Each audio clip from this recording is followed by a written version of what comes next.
Senhora, não tinha Sim, visto. senhor. Pronto, então, caros colegas, uma vez que já passam 2 minutos e temos quórum, se estiverem de acordo, podemos dar início à nossa reunião. Portanto, hoje teremos o deputado João Ferreira, do PCP, e a deputada Marisa Matias, do Bloco de Esquerda, e tudo está a ser preparado para que na próxima semana tenhamos o deputado Nuno Melo e o deputado do PAN. E com esta primeira ronda faremos o ciclo de ouvir todos os partidos portugueses com representação no Parlamento Europeu. E tenho estado em contacto com os outros grupos parlamentares, por forma a que depois, gradativamente, possamos ir ouvindo todos os demais eurodeputados. Estou a procurar compatibilizar datas e o método, porque ou o método fazemos pela ordem de eleição, ou fazemos de acordo com os temas em que cada um esteja envolvido, procurando juntar na mesma sessão 2 deputados que partilham as mesmas comissões ou a mesma temática, mas oportunamente vos darei conta de uma proposta nesse sentido. Para já, gostaria de agradecer ao deputado João Ferreira, um antigo colega no Parlamento Europeu, que muito prezo e sempre muito ativo, e é um gosto poder contar com a sua participação hoje. O objetivo era que os deputados, nesta sua intervenção inicial, obviamente que terão inteira liberdade para introduzir a sua participação da forma que acharem mais conveniente, mas nós gostaríamos não só de ter a percepção da sua visão sobre a problemática europeia e também, se quiserem, dar-nos alguma informação sobre as áreas em que estão mais especificamente envolvidos. Mas, portanto, aquilo que tem sido dito aos deputados é que têm inteira liberdade para introduzir. Os deputados portugueses terão depois a inteira liberdade para formularem as questões sobre os temas que acharem pertinentes. Portanto, a grelha tem 10 minutos para essa intervenção inicial do eurodeputado e cada grupo parlamentar disporá de 5 minutos para formular questões, que poderão ser formuladas por um ou mais do que um deputado, consoante os interesses de cada grupo parlamentar, e haverá um período de resposta equivalente em tempo por parte do eurodeputado. Mais ou menos 1 hora será o tempo que disporemos para esta audição. E assim sendo, eu passava de imediato a palavra ao deputado João Ferreira. Muito bom dia a todos. Eu tinha indicação, eu vim aqui a esta hora, mas tinha indicação que só deveria começar a falar às 11h15. Tem razão. Primeiro seria a Marisa Matias. Tem razão. Eu como vi a CIA em primeiro lugar, ainda não vi a Marisa. De facto, nós estamos a ouvir por ordem decrescente da eleição. A Marisa ainda não surgiu aqui. Sei que a Marisa está em Bruxelas, mas não tinha... A Marisa já está em linha? Estou. Muito bem, então agora é a vez da Marisa. Peço imensa desculpa, mas como vi em primeiro lugar o João, percebi que era ele, mas o que está acordado é que seja a Marisa agora e o João a seguir, ainda que tivéssemos convidado o João Ferreira para poder assistir à audição. Então, Marisa, tem a palavra. É um prazer também vê-la e ouvi-la. Ainda não ouvi, só ouvi agora muito recentemente com 2 ou 3 monossílabos, mas é um prazer tê-la de novo entre nós. É também uma antiga colega que muito prezo e uma deputada também muito ativa e muito interveniente no Parlamento Europeu. Marisa, a palavra é sua. Tem 10 minutos para introduzir o tema da audição.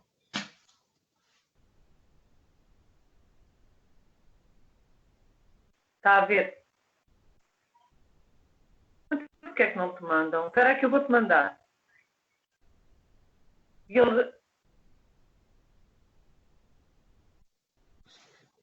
deputada Marisa, agradeço que ligue o vídeo, por favor.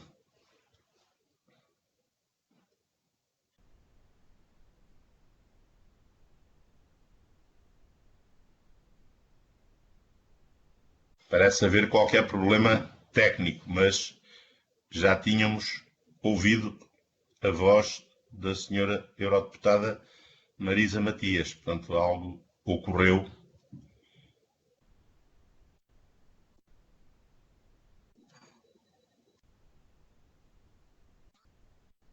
Marisa, está a ouvir-me? Não parece ser o caso.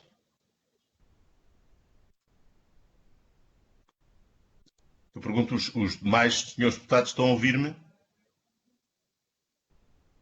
Sim, Sr. Presidente, estão a ouvi-lo bem. Muito bem. Perfeitamente. A ouvir e vê-lo. Então, se a persistir esta anomalia, eu pergunto então aos nossos serviços se... Agora estão a Marisa, ouvir-me. finalmente, sim, estamos a vê-la. Ok, obrigado. Obrigado.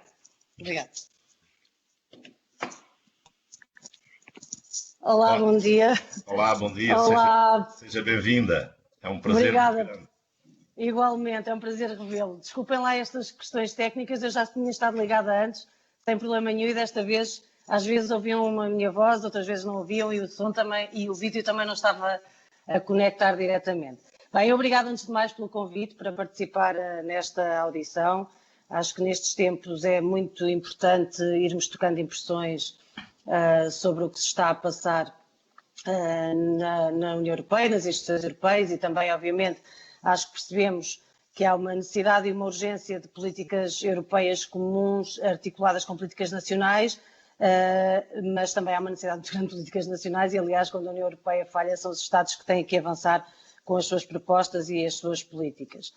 Nós estamos a viver um tempo muito particular, de uma crise agravada que se traduz e se vai traduzir ainda mais numa enorme recessão económica e numa enorme crise social.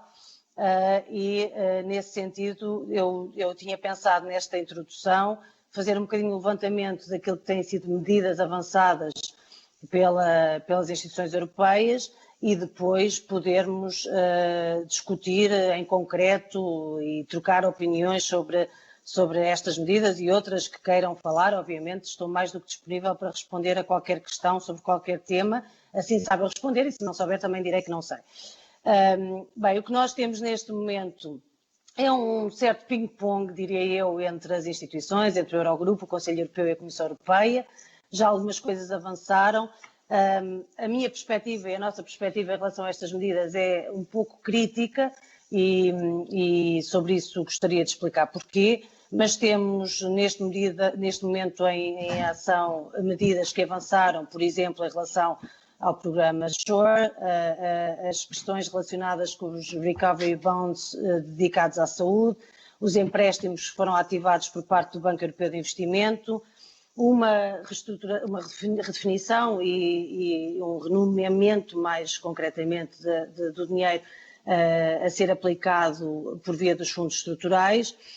Temos um programa do BCE de 750 mil milhões de euros e, enfim, sobre cada uma destas coisas eu gostaria de tecer alguns comentários. Em primeiro lugar, nas medidas da Comissão Europeia, falta a peça fundamental, que é o Fundo de Recuperação. E, obviamente, nós temos apresentado algumas propostas a esse respeito e o Bloco de Esquerda apresentou mesmo uma proposta há muito pouco tempo, que foi apresentada por mim e pelo meu colega José Guzmão, no sentido de um fundo de recuperação que seria mais em linha, do nosso ponto de vista, com as necessidades que vivemos atualmente, e em linha também com o que outras autoridades têm definido para estes tempos de crise, como a Reserva Federal Norte-Americana ou o Banco de Inglaterra, e não estou a falar de instituições suspeitas a este respeito e que têm a ver com a necessidade de termos medidas contracíclicas que sejam financiadas pela emissão monetária. Neste momento, o que estamos a discutir para o Fundo de Recuperação da Comissão Europeia, que ainda não foi conhecido, como sabem, está atrasado, é um fundo na ordem dos 2 trilhões de euros, que será composto por empréstimos e por subvenções.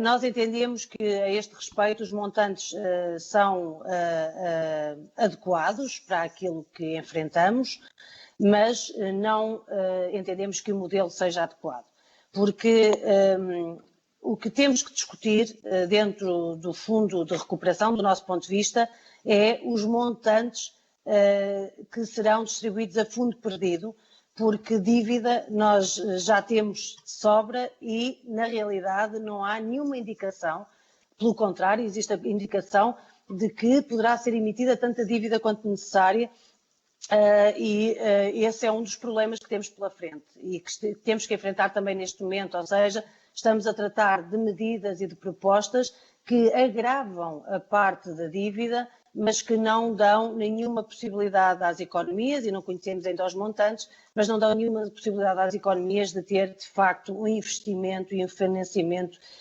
direto, e era isso que precisávamos neste momento.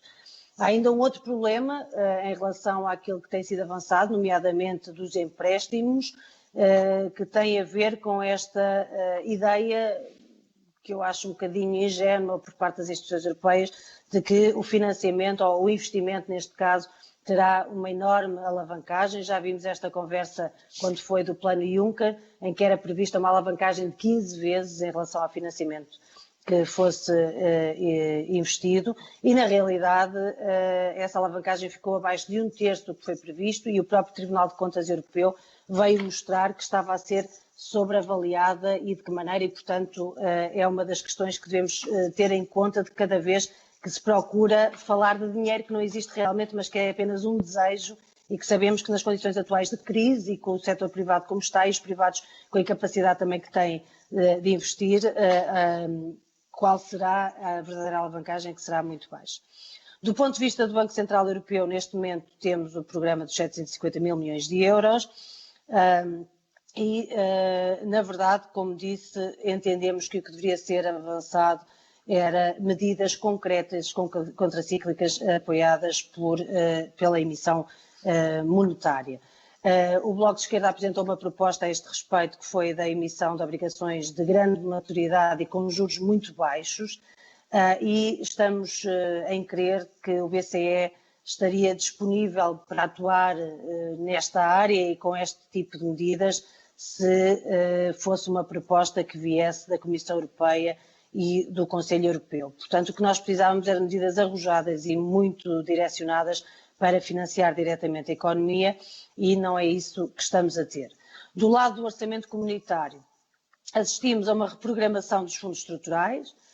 Na realidade, é interessante verificar como nesta altura se mostrou a importância dos fundos de coesão, porque foram esses que foram reprogramados, e, portanto, todas as intenções que vinham da Comissão Europeia para o próximo quadro financeiro plurianual, espero que sejam revistas, nomeadamente de cortar nos fundos estruturais, e havia cortes previstos de cortes de 13% na política de coesão na linha das regiões, de 27% na linha pessoas, e ao mesmo tempo estávamos a assistir a propostas que previam um aumento de 132% nas verbas para as fronteiras, ou de 648% na verba para armamento. E espero que se tenha aprendido com esta crise que, de facto, os fundos de coesão e os fundos estruturais são aquilo que nos garante poder dar uma resposta no sentido de maior convergência, e os montantes que temos já são insuficientes. Portanto, obviamente, se houver um corte significativo nesses montantes, mais insuficientes ainda serão, e, como disse, a importância da coesão tornou-se evidente. Agora, não é apenas das prioridades que temos que falar, é também dos montantes globais, e a esse respeito parece-me que há sinais para que não haja um aumento significativo do orçamento comunitário, e isso coloca-nos numa situação de fragilidade, ao mesmo tempo que também parece avançar uma proposta, segundo o que ouvimos esta semana da Sra. Presidente da Comissão, para que não haja uma participação direta do Parlamento Europeu na negociação do orçamento, o que seria muito grave, quer do ponto de vista da legitimação democrática do processo, quer do ponto de vista dos contributos, até porque sabemos que tem sido a Comissão Europeia e o Conselho que têm apelado para os cortes dos fundos de coesão e nos fundos estruturais, e tem sido o Parlamento que tem proposto que estes não sejam cortados e que sejam reforçados. Obviamente há outras linhas de orientação do Parlamento em relação ao quadro de financiamento plurianual que eu não estou de acordo e que não estamos de acordo, mas nesta matéria o Parlamento tem tido um papel importante. Duas notas apenas, e peço desculpa, não tenho bem noção de há quanto tempo estou a falar, mas vou terminando.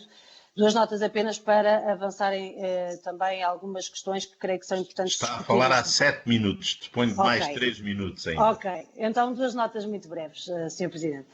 Uma que tem a ver com as questões da democracia e do Estado Democrático no espaço da União Europeia. Nós temos tido avanços muito preocupantes em alguns países da União Europeia, é o caso da Hungria, é o caso da Polónia. Temos tido respostas diferenciadas por parte das instituições europeias. No caso da Polónia, a União Europeia e as instituições têm sido particularmente duras e eu creio que há razões para isso, mas no caso na Hungria, as instituições europeias têm sido bastante mais suaves e ainda ontem saiu o relatório, que toda a gente deve ter visto, em que a Hungria já não é sequer classificada como uma democracia. Eu creio que não será alheio o facto do partido de Orbán estar no PPE para essa maior suavidade de tratamento por parte das instituições europeias. Temos ainda uma crise humanitária sem precedentes relacionada com a questão dos refugiados e que não está a ter nenhuma solução. Temos violado, aliás, o que são as normas mais básicas do direito internacional de proteção dos direitos humanos e que também creio que exige uma resposta urgente. A última nota, a terceira nota, tem a ver, ou o terceiro bloco de notas, digamos assim, tem a ver com as questões das desigualdades e das assimetrias. Em tempos de crise, nós estamos a viver um ciclo de somatórios de crise financeira, crise económica, crise social, crise ambiental, a que se juntou esta crise pandémica, e para as crises que vivemos recentemente, vimos que as respostas foram insuficientes e, portanto, agora a expectativa ainda é maior de qual será a capacidade de resposta, mas percebemos em tempos de crises que se reforçam sempre as desigualdades e as assimetrias, quer entre países, porque nem todos os países têm a mesma capacidade de financiamento da economia, nem todos os países têm a mesma capacidade de investir nos serviços públicos, nem todos os países têm a mesma capacidade de responder a toda a gente e é importante que não se deixe ninguém para trás e dentro dos países, obviamente, os grupos sociais mais desfavorecidos são aqueles que sentem a crise de forma mais evidente.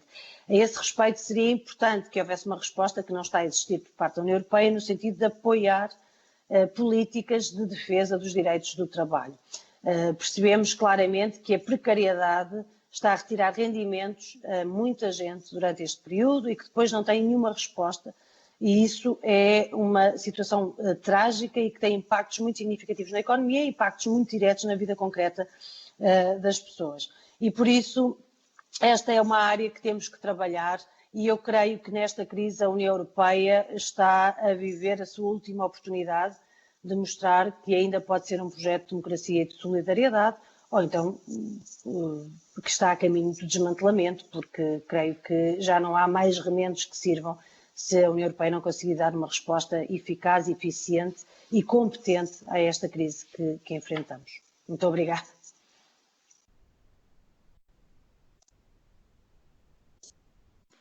Muito obrigado, Marisa, não só pela sua intervenção, como pelo cumprimento escrupuloso do seu tempo de antena. A grelha que adaptámos para esta audição prevê agora que cada grupo parlamentar disponha de 5 minutos, podendo obviamente distribuir esse tempo por um ou mais deputados, após o que a senhora eurodeputada disporá de tempo equivalente para responder. Eu neste momento não tenho nenhuma inscrição, não tenho nenhum pedido de palavra do grupo parlamentar do Partido Socialista.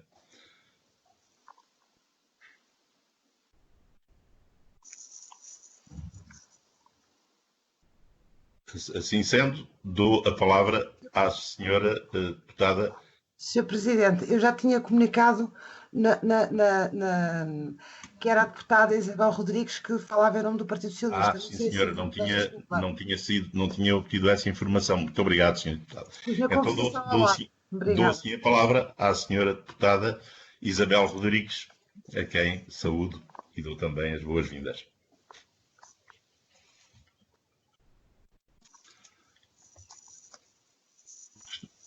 Não estamos a ouvi-la, senhora deputada. Está com imagem, mas está sem som.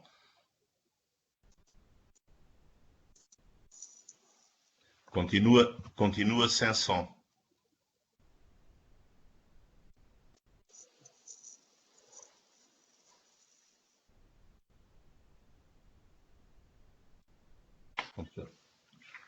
Parece que finalmente Não.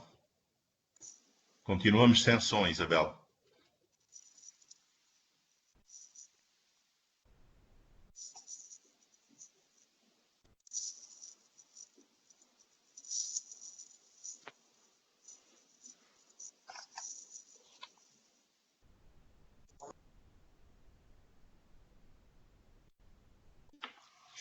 Não. Creio que temos um problema que peço aos nossos serviços que tentem, entretanto, sanar.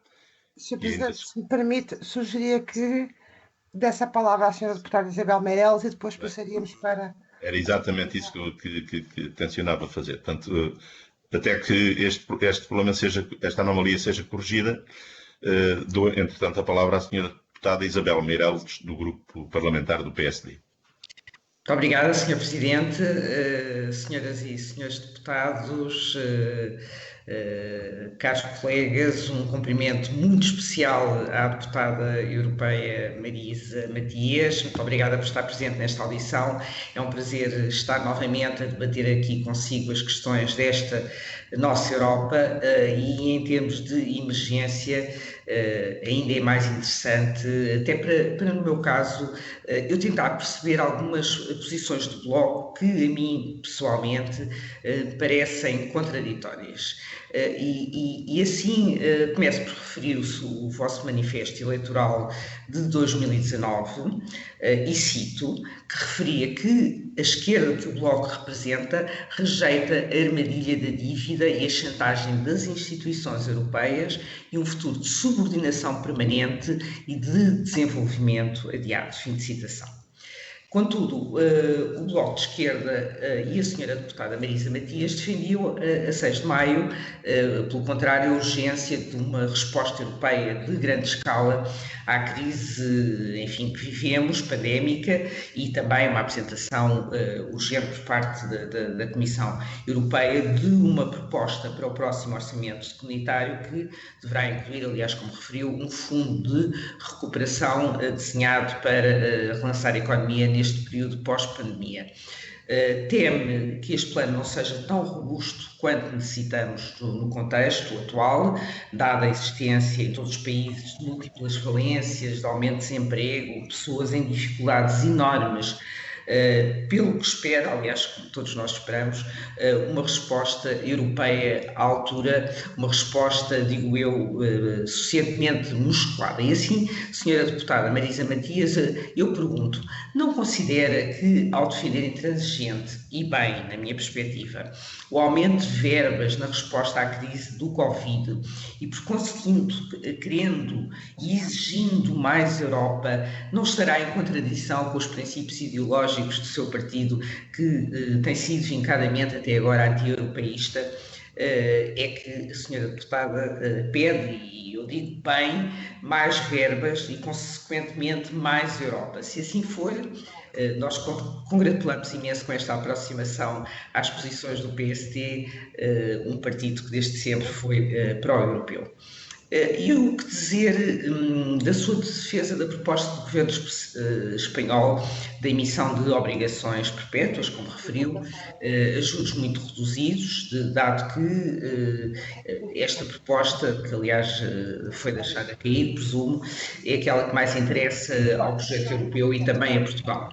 E é muito interessante porque eu vi que o grande capitalista Jorge Soros defendia há cerca mais ou menos 3 dias, num artigo de opinião no Jornal do Público, a mesma tese. Isto é para mim uma estranha contradição, mas, enfim, gostaria que a senhora deputada se pronunciasse para me esclarecer.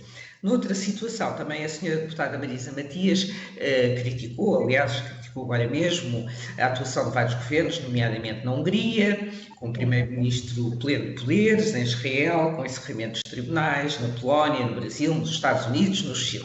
No entanto, parece que se esqueceu de se indignar com o que se passa nos governos socialistas da Venezuela e da Roménia, e mesmo em Espanha, em que o seu colega Paulo Iglesias, que é vice-presidente agora do governo espanhol, que desferiu em 26 de abril um ataque para nós absolutamente inusitado ao Poder Judicial, porque uma decisão do Tribunal de Justiça de Madrid tinha condenado um camarada do partido Podemos por este ter atacado em 2014 polícias a quanto de uma manifestação. Ora, isto para nós é uma ingerência inaceitável que viola o Estado de Direito, seguramente, configura um total desrespeito pelo princípio da separação de poderes e pela própria democracia.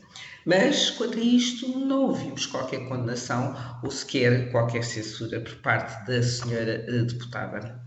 Finalmente, outra questão, sobre as pressões que a China exerceu sobre a União Europeia para modificar, supostamente, o relatório sobre a desinformação e as fake news a respeito do Covid-19. Há uma questão que tem a ver com o alto representante para a política externa, Josep Borrell, sobre as pressões da China, que esta supostamente teria exercido, apesar deste ter dito que se tratava apenas de um relatório interno. Pelo que tudo leva a crer que houve de facto pressões externas, o que eu considero absolutamente inaceitável no âmbito da União Europeia, especialmente no âmbito do Serviço de Ação Externa. Portanto, eu perguntava à senhora deputada o que é que pensa sobre este assunto, sobre as pressões da China, sobre a União Europeia, para modificar este relatório, porque politicamente esta questão parece-nos relevante. Porquê? Porque é preocupante que a transparência que se exige à informação disponibilizada por entidades europeias possa estar a ser condicionada pela China. Segundo, porque não podemos aceitar que estratégias de propaganda do Partido Comunista Chinês interfiram de forma tão direta no trabalho da União Europeia e, por consequência, nas nossas vidas. E, finalmente, porque era importante saber se o Serviço de Ação Externa da União Europeia foi ou não pressionado a suavizar as apreciações sobre a estratégia de comunicação da China e sobre a forma como geriram esta pandemia. E para já é tudo. Senhora Deputada, muito obrigada. Muito obrigado, senhora deputada Isabel Meireles, também pelo cumprimento escrupuloso do seu tempo. Dou agora à deputada Marisa Matias a palavra para responder a esta interpelação.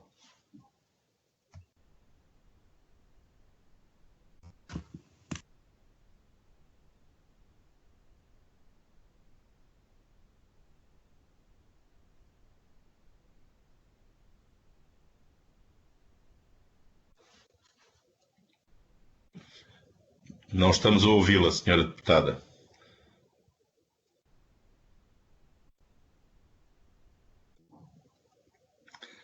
Continuamos sem som, ainda que estejamos a acompanhar os seus esforços para tentar estabelecer a conexão.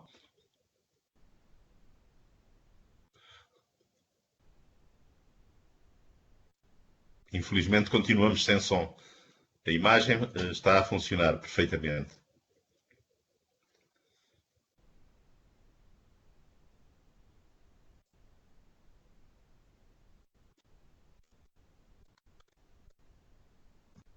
Infelizmente, continuamos sem som.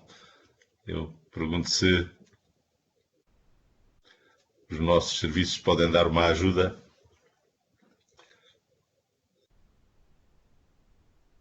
Aparentemente, hoje as comunicações parecem estar a funcionar com maiores dificuldades. Não sei se será pelo facto da deputada Marisa Matias estar em Bruxelas, mas não creio que a distância física seja... Sim, Marisa, voltou a sua imagem. Continuamos com e tudo. O som? O som. Finalmente. Ok, obrigada. Sim. Obrigada. Ótimo, Marisa. Pronto, espero que este incidente não tenha perturbado a formulação das suas respostas. Não. Deputada Isabel Meireles. Não, eu peço desculpa, mas sinceramente eu não sei o que se passa. De cada vez que eu deixo de estar a falar e tento voltar, há problemas técnicos, mas felizmente estão os técnicos também que ajudam. Peço desculpa por estas pausas desnecessárias. Eu vou tentar ganhar algum tempo, de qualquer das maneiras. Agradeço... Tem 5 minutos para responder à deputada Isabel Meireles. Sim, eu agradeço as observações da senhora deputada Isabel Meireles. e procurarei responder dentro da minha capacidade de responder politicamente a estas observações. Aviso já que não estou disponível, eu nunca estive para casos, estou disponível para debater política e, portanto, é isso que irei fazer. Em relação à questão de se a nossa proposta de fundo de recuperação, e refiro-me à proposta do Bloco de Esquerda, está ou não está em contradição com aquilo que tem sido a posição do Bloco de Esquerda em matéria de política europeia, não, obviamente não está. Não está porque há várias formas de ser europeísta e nenhuma delas exclui a possibilidade de ser crítico. E, aliás, creio que se o PSD e outros partidos tivessem sido mais críticos em relação ao processo de construção europeia, provavelmente, neste momento, estaríamos numa União Europeia mais solidária, mais igualitária e mais democrática. Mas como, infelizmente, temos tido algumas orientações de alguns governos para irem além daquilo que são as recomendações europeias, inclusivamente durante a Troika, quiseram que fôssemos além da Troika, isso trouxe mais desemprego, mais desigualdade, mais dificuldades à nossa vida e mais desequilíbrios macroeconómicos, o que significa também maior desigualdade entre os próprios países. E nesse sentido acredito que fará melhor serviço à União Europeia quem convictamente achar que o projeto pode ser melhor e deve ser melhor e que não é um fardo que temos que carregar como uma espécie de obrigação sem podermos ter autonomia ou capacidade de interferir, porque afinal de contas estamos a falar de um projeto ainda democrático, com problemas democráticos, mas ainda democrático, e portanto a democracia faz que os contributos de toda a gente sejam mais ou menos em linha com aquilo que são as normas que vêm de cima. Nós acreditamos mesmo que a participação de toda a gente é importante, como acreditamos, por exemplo, que é muito importante neste momento que está já a haver um grupo de países que se organiza no sentido de defender a política de coesão e o chamado Grupo dos Países para a Coesão, e esperamos que esse grupo não ceda na chantagem que tem sido feita por muitas das instituições europeias e que consiga levar avante essa reivindicação para que o projeto europeu possa ganhar todo. E como nós queremos um projeto europeu para toda a gente, solidário e democrático, e não só para alguns, nem ao serviço dos mercados financeiros, obviamente exigimos uma política mais redistributiva e que tenha capacidade de ter financiamento direto à economia, sim, para chegar a quem mais precisa e, portanto, não os canais habituais que chegam apenas só a alguns, à minoria, mas não chegam à maioria.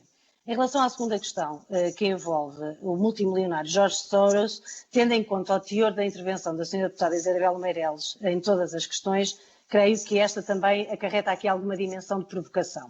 E, portanto, eu respondo diretamente à provocação para lhe poupar tempo, Sra. Deputada, e imagino que refere o Sr. Jorge Soros por causa da notícia falsa que tem circulado e muito que me envolve a mim e a outras pessoas, como a ex-deputada Ana Gomes, etc., que supostamente recebemos financiamento do Sr. Jorge Soros. Não, nunca recebi financiamento de ninguém e, ao contrário de muitos deputados e deputadas do seu partido, tenho exclusividade total desde que fizeste funções de parlamentar, nunca na vida recebi um financiamento externo, seja de quem for, e muito menos o faria em ligação com pessoas que têm as mais sérias dúvidas do seu comportamento. Mas, portanto, respondendo à sua provocação e não tanto à pergunta, porque acho que era sobre isso que queria ouvir, e acho que nós, deputados e deputadas que estamos ao serviço da democracia, devemos fazer tudo para que ela seja mais clara, mais transparente e mais de acordo com a verdade e não entrar numa troca de bocas que me parece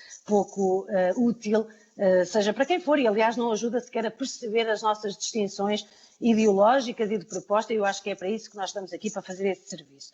Em relação à Venezuela, não me esqueci. Não me esqueço nunca, e aliás não me esqueço nunca, nem o meu partido se esquece, daquilo que são os ataques que devem ser feitos à falta de democracia na Venezuela, e temos-o feito. Eu acho que muitas vezes querem confundir e querem fazer uma colagem do Bloco de Esquerda à Venezuela, eu não sei com que base, sinceramente.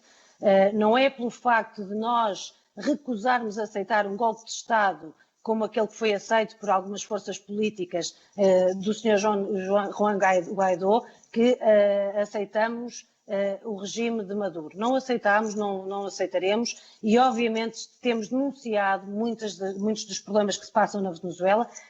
no seu devido momento e agora também. E, portanto, quando se enumeram países, como eu enumerei, em relação à Covid, faltam outros, falta a Rússia, Sra. Deputada, por exemplo. Mas não deu para enumerar todos. Isso não significa que se estejam a tentar proteger uns ou outros, porque nós, ao contrário do PPE, que entende tratar o Sr. Orbán de maneira diferente por ele ser do partido, nós não distinguimos entre regimes opressores de esquerda ou de direita. Ou são opressores ou não são democráticos ou não são, e no nosso caso não há dúvida que a Venezuela não faz parte dos regimes democráticos. Em relação às posições da China, acho bem... Se conclua, Sra. Deputada. Acho bem que se avance em relação ao levantamento para garantir que todas as comunicações sejam mais democráticas possíveis. É possível e é necessário que se controle a informação que circula, as influências e interferências nessa informação, e é por isso, desde os primeiros sinais, que temos trabalhado para tentar combater estas influências, venham de onde venham, da China, da Rússia, de onde vierem, dos Estados Unidos, não importa, e por isso nós trabalhamos tanto em relação à Cambridge Analytica, e gostava muito de ter visto o PSD também a trabalhar nessas áreas e em outras que procuram trazer uma informação mais democrática e com menos influências de regimes terceiros. Muito obrigada. Muito obrigado, Sra. Deputada. Dou agora a palavra à Sra. Deputada Isabel Rodrigues, do Grupo Parlamentar do Partido Socialista, fazendo votos para que já esteja operacional o seu sistema de comunicação. Sr. Presidente, julgo que agora já me ouvem. Está ótima, estamos a vê-la e a ouvi-la perfeitamente. Tem a palavra, por favor. Eu começo por cumprimentá-lo e congratular-me por continuar de saúde, assim como cumprimentar novamente as senhoras e os senhores deputados e cumprimentar de forma especial a senhora deputada Maria Isabel Matias, agradecendo em nome do Grupo Parlamentar do Partido Socialista a sua disponibilidade para estar aqui conosco hoje nesta audição e dar-nos a sua perspectiva deste momento particularmente exigente que a Europa e cada um dos seus Estados-membros atravessam. Eu gostaria de começar por referir algo que é naturalmente uma evidência, mas que o Grupo Parlamentar do Partido Socialista, já antes da crise da Covid, naturalmente que acompanhava com interesse, empenho e a necessária preocupação o processo de construção do novo quadro financeiro plurianual, da mesma forma que tem acompanhado a resposta europeia à crise provocada pela pandemia da Covid-19.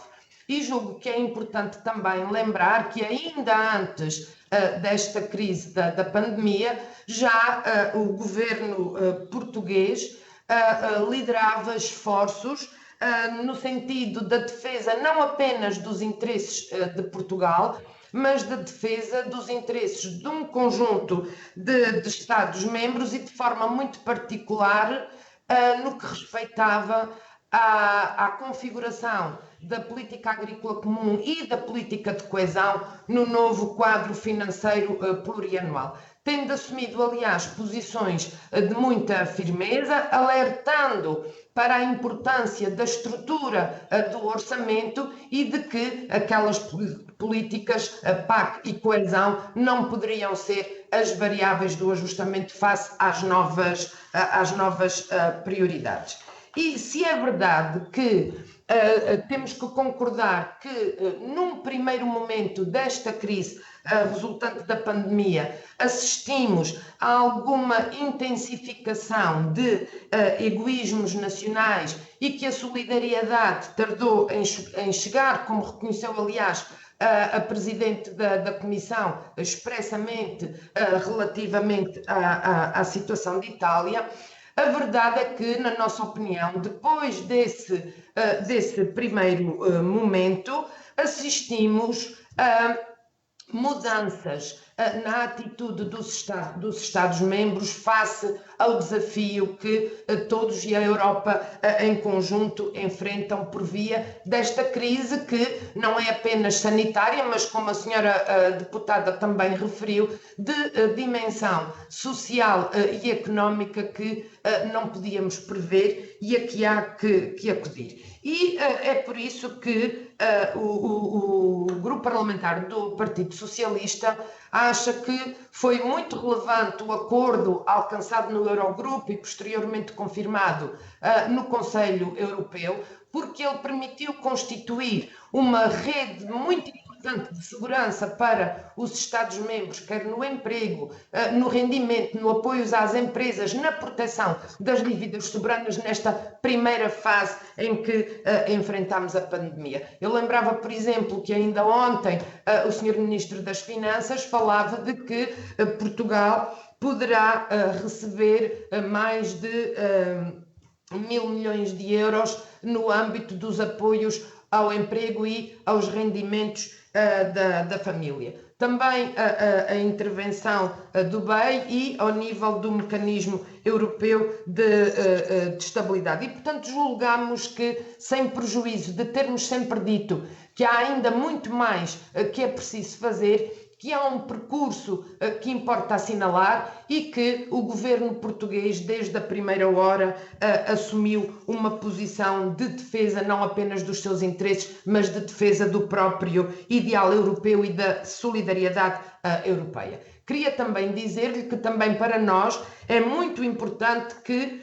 as subvenções sejam o instrumento privilegiado para fazer chegar aos Estados-membros os recursos financeiros do Fundo de Recuperação e concordar consigo quando menciona o caráter fundamental que este fundo reveste para a recuperação que a Europa tem que fazer. E, naturalmente, também que aguardamos pela proposta da Comissão Europeia relativamente ao quadro financeiro plurianual para percebermos como é que vai encaixar o Fundo de Recuperação e vai articular as prioridades que são agora evidentes relativa à recuperação da crise económica e social, sem esquecer prioridades tão importantes como são a transição verde e a transição digital do mercado comum. Eu concluo já, mas queria só, peço uma tolerância, eu esqueci-me de marcar o tempo e peço desculpa por isso. A senhora deputada, quando fala na emissão de moeda, está a falar em algo que tem uma componente de solidariedade, mas tem uma componente de aprofundamento do projeto europeu, e eu pedia-lhe que desenvolvesse mais a sua posição face a este aprofundamento, porque se queremos mais solidariedade, temos que querer mais Europa. Por último, já numa audição anterior, em 2018, a senhora deputada manifestava fortes receios relativamente à participação do Parlamento Europeu no processo de construção do quadro financeiro plurianual e hoje voltou aqui a referi-lo. Eu pedia-lhe que concretizasse melhor também esta questão e que, considerando que manifestou esses receios em 2018, que avaliasse, que nos fizesse a sua avaliação daquele que foi o papel do Parlamento até agora neste processo. E obrigada, Sr. Presidente, pela sua tolerância e agradeço à Sra. Deputada a sua presença mais uma vez. Muito obrigado, Sra. Deputada. Espero que esta ultrapassagem do tempo não constitua precedente. Por isso, para não percamos mais tempo, dou de imediato a palavra à Sra. Deputada Fabíola Cardoso, do Grupo Parlamentar do Bloco de Esquerda.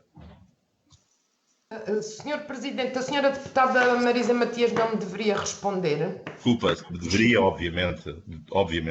Quer importância. Senhora deputada. Espero que me estejam a ouvir agora. Perfeitamente. Sim. Perfeitamente. Finalmente, à terceira, parece que é de vez. Fico contente. Bem, agradeço as observações e as questões da senhora deputada Isabel Rodrigues. E vou procurar responder o mais diretamente possível. Eu acho que o que referiu sobre o empenho do governo português no grupo dos chamados países da coesão é de facto uma boa notícia, e o que é importante é que este grupo consiga avançar e que consiga algumas conquistas e evitar ceder em algumas políticas tão importantes como é o caso da política de coesão e do financiamento, mas também, como referiu e bem, da política agrícola comum, e o Sr. Presidente da Comissão sabe bem da política agrícola comum, trabalhou muito e esteve muito envolvido, e nós precisamos de facto de uma reformulação das políticas agrícola comum, da política de coesão e outras, da política comum de pescas, etc. E é importante que estes países que têm interesses comuns e que, do meu ponto de vista, correspondem àquilo que são interesses coletivos e do próprio projeto da União Europeia, continuem a fazer o seu trabalho.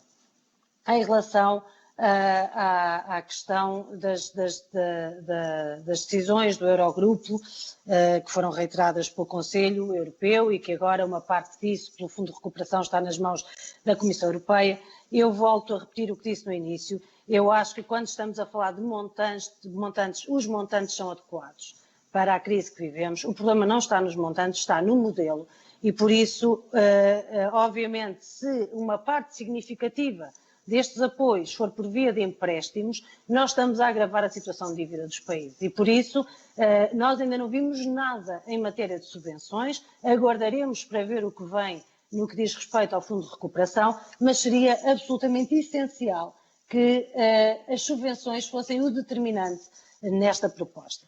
A nossa proposta do Bloco de Esquerda é uma proposta para emissão de obrigações com uma enorme maturidade e com juros muito baixos. É isso que propomos. E, obviamente, tem a ver com uma lógica mais de solidariedade e tem a ver com uma lógica de o projeto europeu procurar responder às necessidades de cada um dos países, porque, como disse, nem todos estão nas mesmas condições e, portanto, precisam de um tipo de investimento diferenciado consoante as necessidades que têm, mas, ao mesmo tempo, esta medida que nós propomos é uma medida que não fica dependente, por exemplo, de estados de espírito de ministros, sejam da Holanda, sejam de onde for, porque, apesar de tudo, há aqui uma dimensão diferente no que diz respeito à partilha do risco e, por isso, poderia eliminar algumas das dificuldades que temos estado a enfrentar.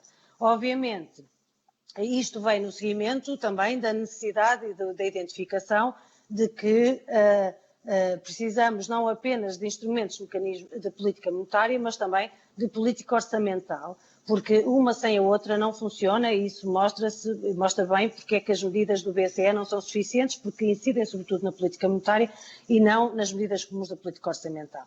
Isto configura, obviamente, uma diferente forma de relacionamento dos países da União Europeia.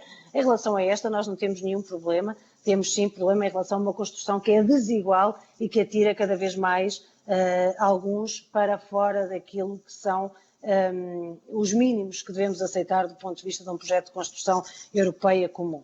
Em relação ao papel do Parlamento Europeu no quadro financeiro plurianual, o que procurei dizer neste momento é que acho mau e acho indefensável que a Comissão Europeia esteja a propor sequer a possibilidade de se ativar o artigo 122 dos tratados para excluir o Parlamento das negociações do MFF.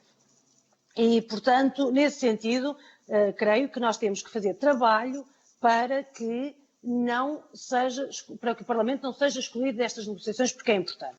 Em relação ao papel do Parlamento nas negociações concretas dos conteúdos, as minhas reservas de 2018 são as mesmas em relação a agora, que têm a ver com esta mudança de prioridades no quadro do quadro financeiro plurianual, passa a redundância, esta mudança de prioridades para incluir, por exemplo, objetivos que não estão sequer inscritos nos objetivos comuns ou que não estão sequer inscritos nos tratados atuais, como, por exemplo, o objetivo da defesa.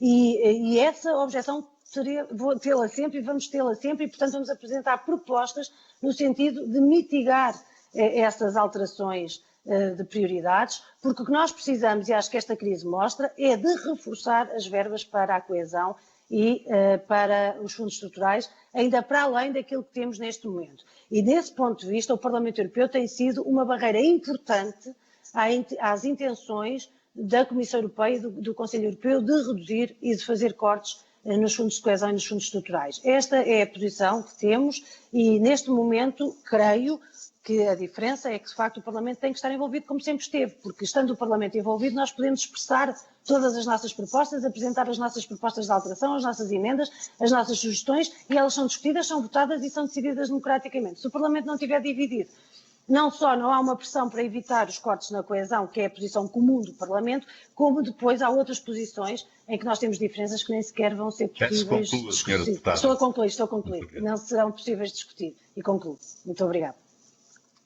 Muito obrigado, senhora deputada Marisa Matias. Agora sim é a vez de dar a palavra à senhora deputada e vice-presidente desta comissão, Fabíola Cardoso.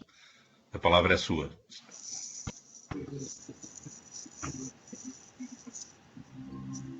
Muito obrigada, Sr. Presidente. Eu gostaria de começar cumprimentando todos os presentes, incluindo também que nos permitem continuar o nosso trabalho agora com estas reuniões neste contexto, e agradecer especialmente a presença, a excelente comunicação e as respostas que já foram sendo dadas a intervenções anteriores da Eurodeputada do Bloco de Esquerda. A pandemia de coronavírus tem, obviamente, implicações diretas nos direitos fundamentais de todos os cidadãos europeus, principalmente daqueles que, mesmo antes da Covid, já se encontravam em situações de maior vulnerabilidade social.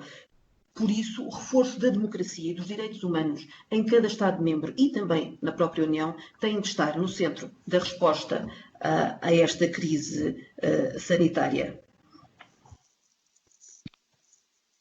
No entanto, as medidas de emergência tomadas nos últimos 2 meses por alguns países, por alguns Estados-membros, vão em sentido contrário. Pensamos que estas medidas não podem servir de cobertura, de disfarce a tendências autoritárias e antidemocráticas. Os motivos de preocupação são muitos, desde o assustador aumento da violência doméstica, ontem anunciado pela Organização Mundial de Saúde, ao aprofundar de desigualdades e discriminação de lésbicas, gays, bissexuais, transexuais e outras pessoas não heteronormativas em países como a Hungria e a Polónia, que têm vindo a acontecer nos últimos tempos, passando pelos impactos redobrados da pandemia em pessoas com deficiência e seus cuidadores, até à vergonhosa situação de milhares de refugiados à porta da Europa. Os exemplos são muitos, mesmo sem falar em aplicações móveis de vigilância e rastreios de contacto. Assim, pergunto, na tua opinião, Marisa Matias, da perspectiva privilegiada que tens dentro do Parlamento Europeu, se há na União Europeia e, em particular, no Parlamento, a força e a vontade para a profunda alteração dos valores, das prioridades políticas do projeto europeu, que, se já era necessário antes, agora é de facto uma emergência. Ou seja, uma Europa solidária, onde a igualdade de género seja uma realidade, onde a diversidade sexual ou funcional seja acarinhada. Uma Europa com uma política clara de asilo, de imigração, onde os direitos humanos sejam uma certeza para todos. É mesmo agora ou voltaremos a colocar os ovos no cesto errado? Gostaria de perguntar ainda, considerando este equilíbrio de forças, se podemos ter a esperança de ver esta mudança já levada à prática no quadro financeiro plurianual e no Programa de Recuperação Europeia, havendo, ao contrário daquilo que tinha sido proposto pela Comissão, um reforço dos montantes e das políticas de coesão, uma diminuição dos montantes e da força de áreas como fronteiras e segurança, armamento e defesa. É que se a liberdade, se o Estado de Direito e mesmo os direitos humanos sucumbirem a esta pandemia ou à crise económica que se seguirá inevitavelmente, terá sido todo o projeto europeu a falhar. Obrigada e passo a palavra à deputada Beatriz Gomes Dias. Muito obrigado, senhora deputada. Quem dá a palavra é o presidente e dou com todo o gosto, uma vez que o Bloco de Esquerda decidiu partilhar o seu tempo por 2 deputadas. A senhora deputada dispõe agora de 2 minutos e meio. Faz favor, senhora deputada. Bom dia a todas e a todas. Olá, Marisa, bom dia. E muito obrigada pela intervenção que tiveste inicial e pelas perguntas que entretanto já respondeste. A minha pergunta é uma pergunta sobre a cultura. Eu estou a acompanhar a Comissão da Cultura cá no Parlamento Português e houve notícias de que tu e o José Guzmão subscreveram uma carta enviada à Comissão Europeia no dia 30 de abril exigindo mais apoios para o setor da cultura. E nós sabemos que, tanto em Portugal como em muitos países europeus, a cultura foi dos primeiros setores a ser afetado e a ser profundamente afetado por esta pandemia, por esta crise que estamos a viver. Houve um fecho das salas de espetáculo, de bibliotecas, de museus, de várias dimensões deste setor fecharam, os trabalhadores e as trabalhadoras ficaram sem atividade, portanto ficaram sem nenhum tipo de rendimento, muitos deles não conseguem aceder ao rendimento em Portugal, portanto aos apoios sociais, portanto tem a ver com a intermitência, com as características da própria profissão e da intermitência que a ela está associada, e isso teve um impacto enorme nos rendimentos e um impacto enorme na vida dos trabalhadores e das trabalhadoras, tanto do setor artístico como dos técnicos, e a minha pergunta é sobre isso. Portanto, a Carta pede à Comissão Europeia que desenhe medidas específicas para fazer face às dificuldades que este setor está a enfrentar no contexto desta crise, e eu gostava que nos falasses um bocado sobre que medidas é que consideras relevantes para a intervenção neste setor e para o apoio necessário a este setor, e a forma como o quadro financeiro plurianual poderá ser reestruturado de modo a responder a essas necessidades. E termino, é esta a minha pergunta. E muito obrigada. Muito obrigado, Beatriz, e pelo cumprimento escrupuloso do tempo, ainda que partilhado. Marisa Matias tem a palavra para responder às suas duas colegas de partido. Muito obrigada. Olá, Fabíola. Olá, Beatriz. Bom dia. É bom ver-vos. Bem, em relação às perguntas da Fabíola, bem, nós estamos a assistir a uma fase que democraticamente é muito desafiante e que eu já tinha feito referência muito tenue na intervenção inicial, mas tem toda a razão.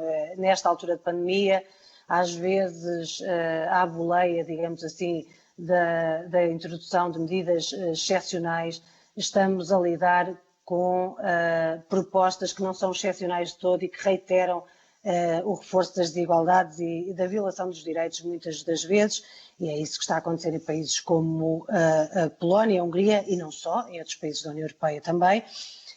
E, de facto, assistimos a este ressurgimento das tendências autoritárias um pouco por todo o mundo, e isso foi também muito evidente no relatório que saiu há muito pouco tempo de uma instituição de investigação nórdica, em que mostra que em 2021, pela primeira vez deste século, temos mais regimes autoritários, autocráticos, do que democráticos no mundo, e a Europa também já não está imune a isso, nem a União Europeia. E por isso essa é uma questão que eu acho que deve prender a nossa atenção e que devemos trabalhar no sentido de defender os valores democráticos e os direitos humanos em quaisquer circunstâncias, e sobretudo em circunstâncias em que, por força de razão e por uma questão até de solidariedade com toda a gente, precisamos de recuar um pouco nos nossos direitos e liberdades até dias melhores. E, portanto, há uma diferença muito grande entre esse esforço coletivo que é feito por toda a gente. Eu creio que em Portugal os cidadãos e as cidadãs responderam de forma exemplar a essa exigência, mas há uma diferença muito grande entre isso e depois a utilização destas situações de exceção para avançar com mecanismos de concentração de poderes e de violação de direitos humanos. Nesta crise, obviamente, nós estamos a verificar uma existência de várias crises paralelas, além da crise económica, da crise social. Há outras crises silenciosas e há uma pandemia silenciosa muito específica, claro, que tem a ver com a violência doméstica. As vítimas de violência doméstica não estão a ser, obviamente, não estão em condições, porque estão muitas vezes mais próximas dos agressores, mas, além disso, não há mecanismos, não há meios e não há capacidade de se ter uma resposta como em tempos que não estamos sujeitos a confinamento ou a outras medidas de exceção, e isso tem que ter uma resposta evidente, porque nós não podemos deixar pessoas continuar a sofrer e a morrer desta forma, e o aumento dos números é assustador em toda a Europa. O mesmo se passa em relação a outras populações, o mesmo se passa, por exemplo, à comunidade LGBTI+, as medidas que foram propostas para ser votadas na Hungria, na Polónia, em relação às quais o Parlamento Europeu se mobilizou e teve a participação de muitos eurodeputados e eurodeputadas para se opor a estas votações, porque elas ultrapassam qualquer linha democrática aceitável, portanto, tem a ver com aquilo que são as nossas responsabilidades comuns, mas eu creio que a União Europeia tem dado sinais contraditórios e o próprio Parlamento também, porque se é verdade que se mobilizou e se tem mobilizado, e espero bem que com sucesso em relação a estes votos de propostas antidemocráticas, por exemplo, no que diz respeito à população LGBTI+, tem havido também um silêncio atroz em relação, por exemplo, às populações refugiadas e imigrantes. Da mesma forma que, apesar de tudo, se tem procurado chamar a atenção para as questões da violência doméstica, é preciso que hajam mais medidas comuns e é preciso também que haja uma ação mais concreta, até no que diz respeito, por exemplo, às próprias questões relacionadas com a saúde sexual e reprodutiva, que também estão a ser muito atacadas no quadro da crise pandémica. Por outro lado, as questões da cultura, nós subscrevemos a carta em conjunto com outros colegas e outras colegas para, de facto, chamar a atenção desta necessidade que se passa muito de forma muito vincada no setor da cultura, obviamente em relação aos e às criadoras, mas também em relação a técnicos que trabalham e que estão neste momento sem rendimento, e é no sentido de ter linhas de apoio comuns que possam ser decididas no quadro da União Europeia, porque, como disse, não podemos deixar ninguém para trás e, neste momento, percebe-se bem a fragilidade e a incapacidade de chegar às pessoas e a setores que estão fora de direitos, de trabalho com direitos e fora de proteção social. E isto passa-se no setor da cultura de forma muito particular, como se passa, por exemplo, no jornalismo, ou se passa em outras áreas de trabalho, onde existe uma percentagem enorme de trabalhadores e trabalhadoras precárias. E por isso, aqui eu acho que tem que haver, de facto, uma articulação e definição de mínimos que têm que ser tidos em todos os países da União Europeia. Eu creio que no confinamento as pessoas, muitos dos dias seguramente não passaram sem música, sem leituras, e se não dermos importância e valorização aos profissionais da cultura em todos os seus setores, estamos de facto a dar tiros na própria democracia e no nosso próprio Estado de Direito, e é fundamental para continuarmos a crescer em conjunto e, portanto, vamos continuar a apresentar propostas. Se vejo alguma capacidade de haver já uma alteração no próximo quadro financeiro plurianual ou em relação às prioridades, muito sinteticamente creio que a relação de forças infelizmente não o permite, mas isso não significa que a gente deixe de continuar a tentar. Muito obrigado, Marisa. Muito obrigado pelas suas respostas. É agora a vez de dar a palavra ao Sr. Deputado Bruno Dias, do Grupo Parlamentar do Partido Comunista Português. Muito obrigado, Sr. Presidente. Bom dia a todos. Cumprimentar a deputada Marisa Matias, agradecer a participação e o contributo para a discussão aqui na Comissão Parlamentar. E queria naturalmente retomar alguns tópicos que já têm sido abordados nesta reunião e voltar à questão fundamental dos recursos disponibilizados ou a disponibilizar no quadro financeiro plurianual e no debate que está agora a ser colocado, até em função desta nova abordagem necessária com a crise epidémica e, portanto, esta revisão da proposta de orçamento por parte da Comissão Europeia. Há um aspecto que me parece, pelo menos para mim, que eu gostaria de esclarecer, que valia a pena regressar a ele, que é a dimensão dos recursos, ou seja, a dimensão dos montantes. Pareceu-me ouvir a deputada Marisa Matias há pouco dizer que não se trata de um problema de insuficiência dos recursos. Eu não tenho a certeza se estava a referir-se a esta resposta mais imediata do plano de recuperação, etc., ou se a mesma leitura é feita em relação ao próprio quadro financeiro plurianual e aos recursos colocados no orçamento da União, porque, do nosso ponto de vista, estamos claramente perante a necessidade, ainda mais na fase atual, de um reforço substancial desses montantes e dos valores do orçamento e do quadro financeiro plurianual, para que haja, de facto, a capacidade de resposta aos novos e graves problemas que estão pela frente em relação ao nosso país e àquilo que a União Europeia supostamente deve responder. Por outro lado, a questão central da função redistributiva do Orçamento da União, que é um ponto indissociável do ponto anterior. Ou seja, é preciso que haja mais recursos, mas o problema de ignorarmos na prática, mais uma vez, as consequências desta profunda desigualdade entre os países que mais, e as economias que mais têm vindo a ganhar na questão do rendimento resultante da integração no mercado único, que depois não têm essa repercussão relativamente ao contributo que cada país deve dar para o orçamento comunitário, ou aquilo, de uma forma mais até ajustada se podia colocar, este aspecto do resultado líquido, digamos assim, entre o deve haver, entre o que se contribui e o que se depois obtém ou recebe na repartição dos recursos e na distribuição dos recursos. O problema também, temos vindo a sublinhar, deste recurso crescente à gestão centralizada dos fundos, não é? Ainda há pouco a deputada Marisa Matias falava na questão do plano Juncker e depois há muitos outros, e o horizonte, o chamado Horizonte 2020, com a experiência que é perfeitamente, é um caso de estudo, porque é uma experiência profundamente elucidativa sobre quem mais ganha com este tipo de processos de decisão e de gestão centralizada.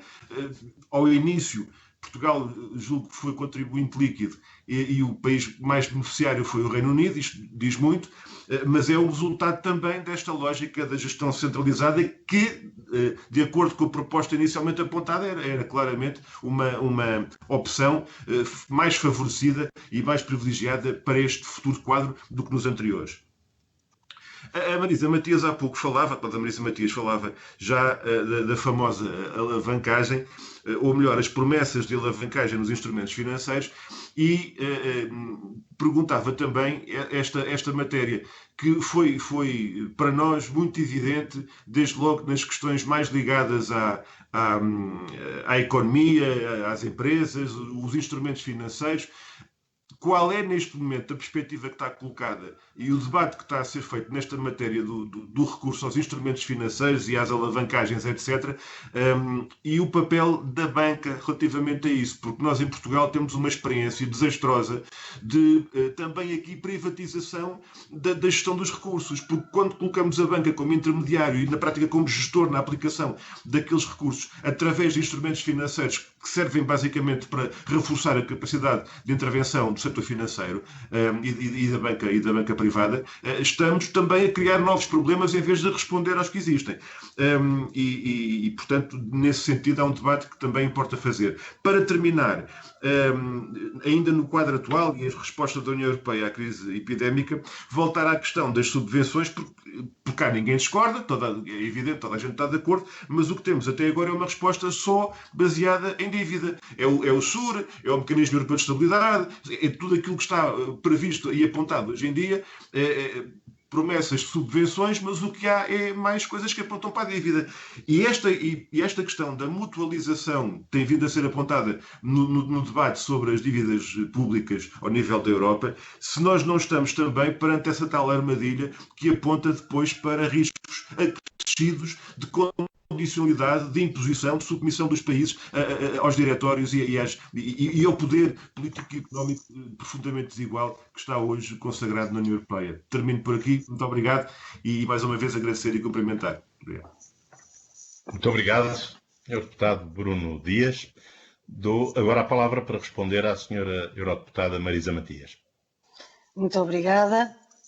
Em relação à questão dos recursos disponibilizados e a disponibilizar no quadro financeiro plurianual e a questão da revisão da proposta de orçamento que temos neste momento, nós concordamos que têm que ser reforçados os montantes globais e que têm que ser reforçados os montantes da política de coesão. E por isso, quando eu dizia que a dimensão dos recursos poderia ser adequada, referia-me ao Fundo de Recuperação apenas, aos 2 trilhões, e quando referia a ser uma dimensão de recursos adequada, referi também que, neste caso, não é a dimensão dos recursos que temos que debater, é o modelo que vai ser utilizado. Isso, obviamente, continuar a insistir numa lógica de empréstimos e numa lógica de acumulação de dívida, nós entendemos que não é uma boa resposta, porque então estamos a agravar e de que maneira, tendo em conta o montante que é avançado, a situação de endividamento dos países, e que alguns deles já estão muito endividados, como é o caso do nosso. Portanto, entendemos que os montantes possam ser adequados, mas o modelo terá que ser necessariamente na lógica das subvenções, e disse, e bem, o Sr. Deputado Bruno Dias, que neste momento de subvenções ainda não temos nenhuma. Temos apenas instrumentos que orientam para a dívida e para o reforço da dívida, e não temos nenhum instrumento que oriente para um aliviamento da dívida em nenhum dos países. Em relação, portanto, já respondi parcialmente à outra questão, ou seja, não são de todo suficientes os recursos que estão neste momento a ser discutidos ou que temos tido até aqui para o quadro financeiro plurianual. É necessário aumentar esses recursos, o reforço desses recursos. Desse ponto de vista, há obviamente uma discussão que não podemos fugir, que é como aumentar esses recursos, o Bloco e o Partido Comunista têm uma posição aqui ligeiramente diferente na utilização ou não de recursos próprios. Nós entendemos que, sob determinadas condições, devemos poder discutir a questão dos recursos próprios, sobretudo no que diz respeito à tributação de grandes empresas e outros mecanismos que possam estar disponíveis no digital ou em outras áreas. Em relação à função redistributiva do orçamento, obviamente que sim, tem que ser reforçada, porque o orçamento deixou de ter essa função de forma evidente já há algum tempo, tem algumas dimensões, mas essas dimensões têm sido aquelas que têm sido mais atacadas, nomeadamente os fundos estruturais e os fundos de coesão, e o orçamento só existe porque o mercado interno e porque a política europeia de integração como temos, o modelo de construção, gera desequilíbrios macroeconómicos. Portanto, a ideia central e original do orçamento era que quem tivesse mais contribuía mais para redistribuir para as economias que têm menos, para poder ter alguma convergência e assim sustentar uma economia comum. E essa lógica foi-se perdendo ao longo dos tempos e tem que ser recuperada, obviamente, e não através do recurso aos instrumentos financeiros e alavancagens que são apenas miríades, como disse, miríficas, como disse na intervenção inicial do Plano Juncker e outras. Neste momento, os instrumentos financeiros que estamos a discutir e que estão a ser propostos, alguns passam pela intermediação da banca, outros não, outros são de natureza diferente. Estamos pela primeira vez a assistir a algumas dimensões de garantia, por exemplo, por parte da própria Comissão Europeia. Veremos, porque eu acho que em abstrato é muito difícil estar a falar, veremos qual será a proposta concreta do Fundo de Recuperação para podermos depois ver qual é o peso de cada uma destas dimensões e como poderemos trabalhar e discutir de forma mais eficaz e de forma a que responda melhor às nossas necessidades. Muito obrigado, Sra. Deputada. Dou agora a palavra ao deputado João Almeida, do Grupo Parlamentar do CDS. Muito obrigado, Sr. Presidente. Quero cumprimentar a Marisa Matias, o João Ferreira também, que está connosco e com quem falaremos a seguir. Obviamente que separam-nos muitas coisas, quer na análise da situação atual, no funcionamento da União Europeia e até na resposta a esta pandemia. Acho que não há grande utilidade em nestas reuniões estarmos a fazer debates partidários sobre a visão que cada partido tem sobre o projeto europeu e sobre como ele deve funcionar. Acho que há grande utilidade em podermos falar daquilo que do interesse de Portugal é discutido na União Europeia e que podemos efetivamente ter desde logo mais realismo. E isso era a primeira pergunta que eu queria colocar à Marisa Matias, tem a ver com a forma como em Portugal se analisou aquilo que foi decidido designadamente no último Conselho, mas todo o processo que levou até isso, passando pelo Eurogrupo, passando pelo atraso agora da Comissão em concretizar aquilo que foi decidido. Eu vejo em Portugal um otimismo em relação àquilo que está a ser a resposta europeia que, sinceramente, eu não vejo em mais lado nenhum.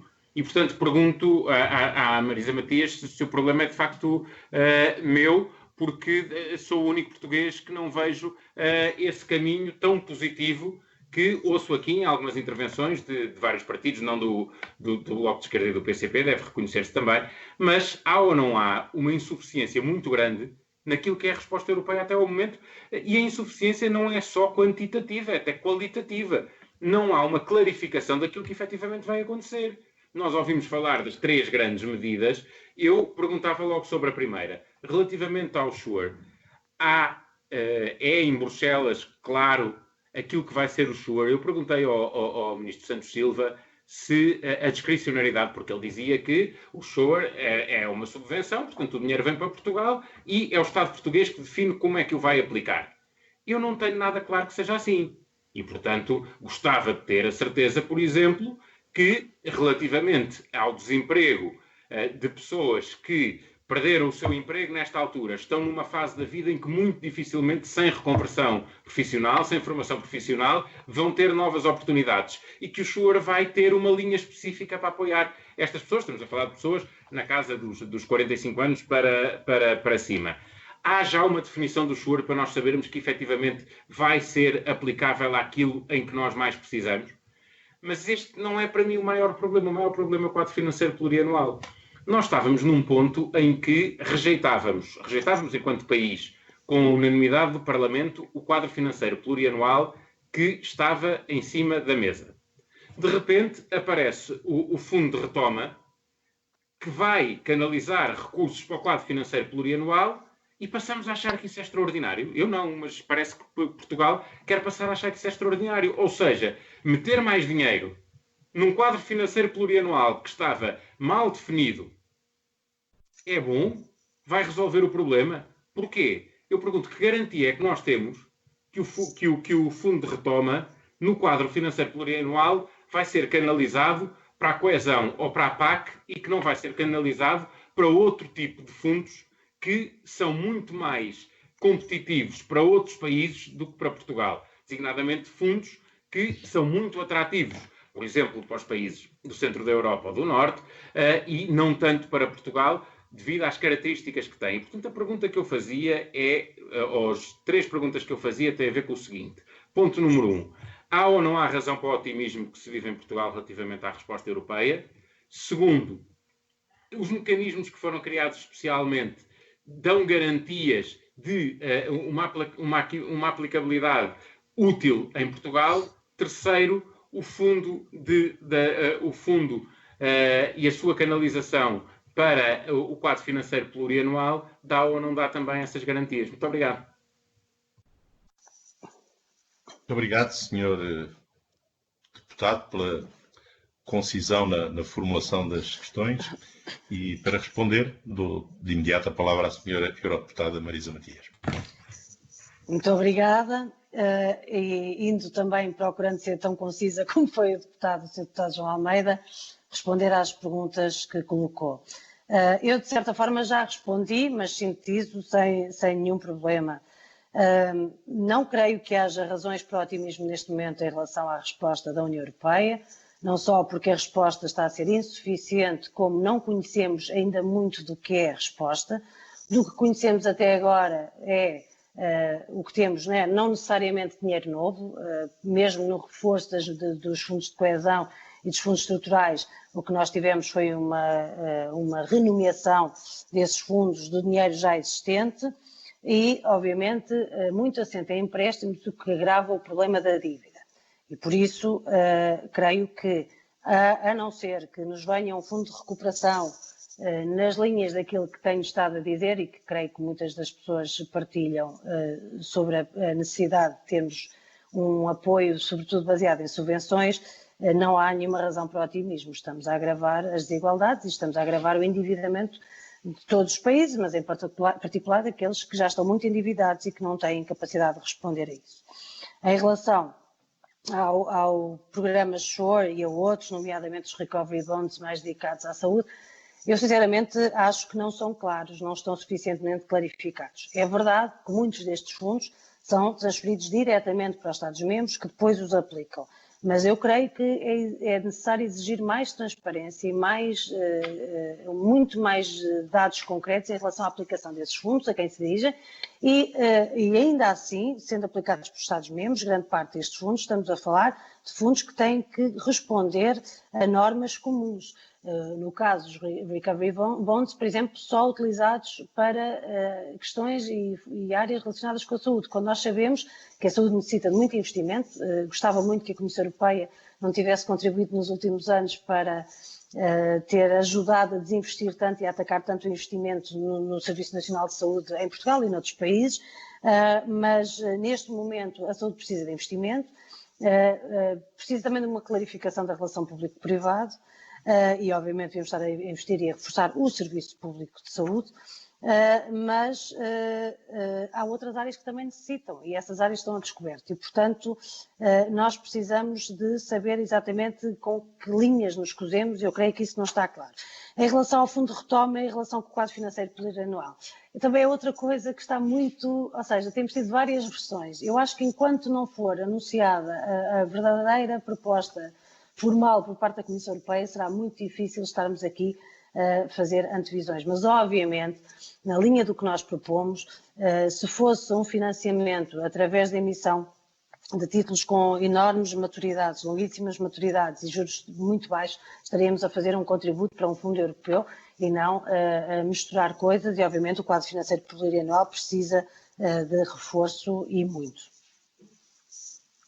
Muito obrigado, senhora Eurodeputada Marisa Matias. E para terminar este ciclo de questões, no âmbito da audição a esta senhora Eurodeputada, dou agora a palavra à deputada Cristina Rodrigues, do Grupo Parlamentar do PAN.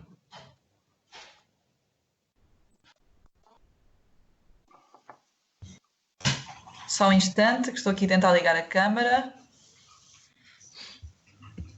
Já estamos a ouvi-la, senhora deputada. E a ver. Agora também. Creio que está em condições de intervir. Tem a palavra, por favor. Olá. Muito obrigada, Sr. Presidente. Bom dia a todos. Agradeço desde já a ambos os eurodeputados que estão aqui connosco hoje para nos ajudar aqui neste debate.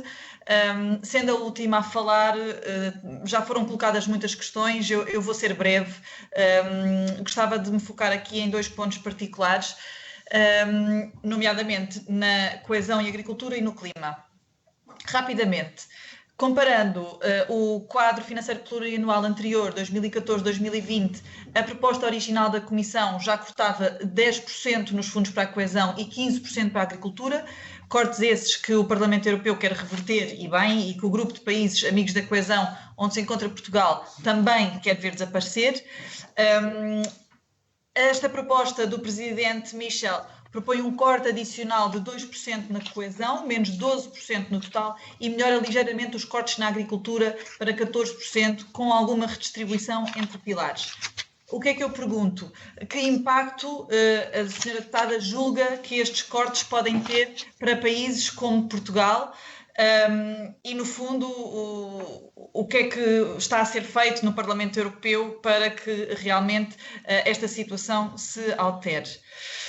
No que diz respeito ao clima, considera que se vai manter o compromisso dos 20% do orçamento consagrado para as políticas de combate às alterações climáticas?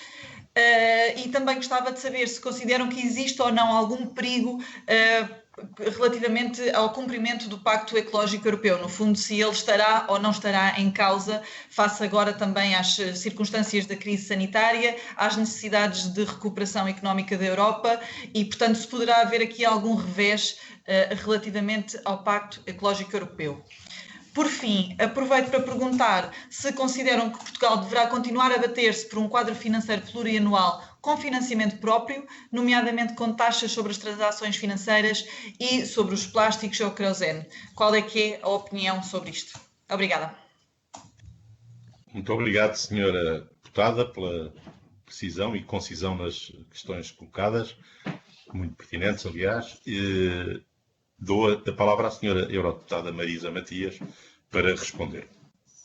Bem, a proposta que existia, e antes de mais obrigada, obviamente, e respondendo já diretamente às perguntas da senhora deputada Cristina Rodrigues, a proposta que existia, que nós conhecemos, é de facto uma proposta que tem cortes muito significativos na agricultura e na coesão, e cujos impactos para Portugal são mais do que evidentes. Obviamente, eu acho que todos os setores de atividade em Portugal são afetados por estes cortes, e a nossa economia muito em particular, e por isso nós precisamos, e por isso estava a dizer, de pensar na revisão do quadro financeiro plurianual à luz do que foi a resposta de urgência na atual crise. E como disse, os primeiros fundos a ser mobilizados estão no quadro dos fundos de coesão e no quadro destes fundos direcionados e, portanto, se servir de alguma lição é mostrar que eles têm que ser reforçados e não podem sofrer cortes.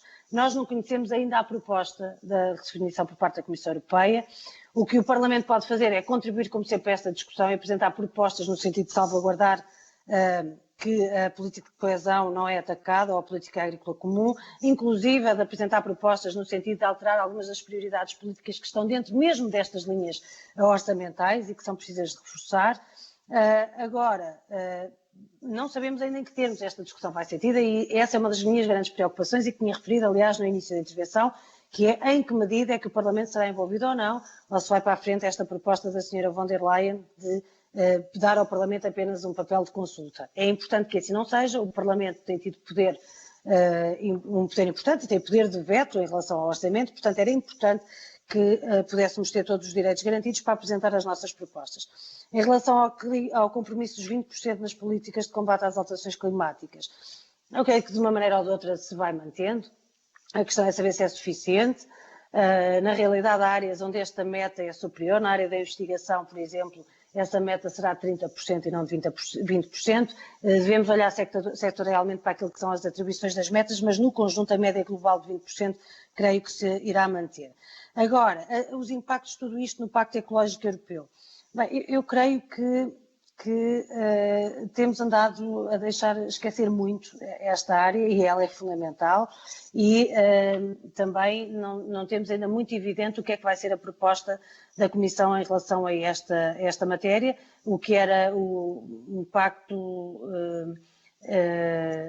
claramente assente numa resposta pública e numa mobilização de recursos públicos passou a um pacto europeu que funciona já um bocadinho numa linha público-privada e com grande favorecimento de multinacionais. Tivemos muito recentemente esta coisa atroz que foi a própria Comissão Europeia contratar a BlackRock para dar pareceres de política climática às grandes instituições financeiras, que é uma coisa que não devia ser permitida em lado nenhum. Portanto, acho que os sinais aí também não são muito positivos, mas na realidade nós temos que trabalhar e fazer proposta para combater estas orientações mais de mercado do que propriamente de defesa do nosso interesse comum e do combate real às alterações climáticas e a esta crise ambiental que vivemos.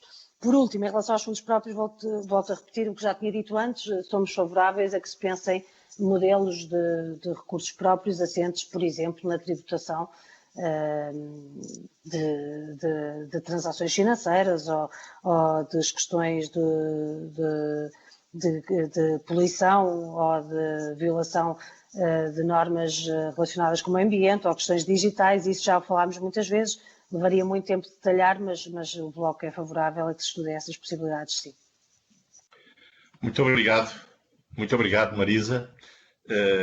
Quero agradecer-lhe muito a sua disponibilidade e a forma tão frontal com que respondeu a todas as questões que foram colocadas. Creio que foi um debate muito interessante e útil também do ponto de vista informativo, onde ficaram claramente expostas e percepcionadas por nós as posições do Bloco de Esquerda relativamente às questões mais pertinentes da agenda política europeia.